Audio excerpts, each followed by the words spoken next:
This is a privilege.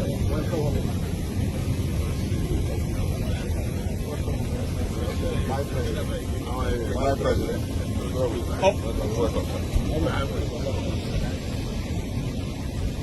Down.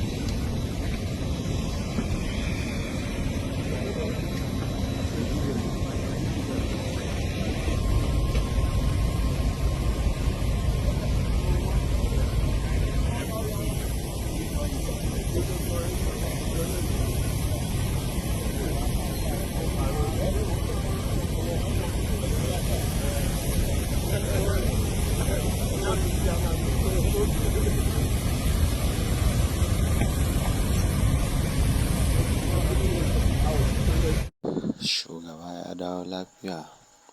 Muna fatan Allah ya sa ya kama aiki lafiya. Muna fatan Allah ka mana zaman lafiya da nutsuwa da kwanciyar hankali.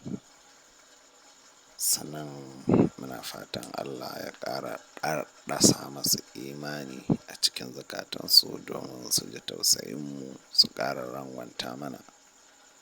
Masha Allah, masha Allah. Allah ya yi wa shugabanmu albarka ya kuma taimake mu gaba ɗaya.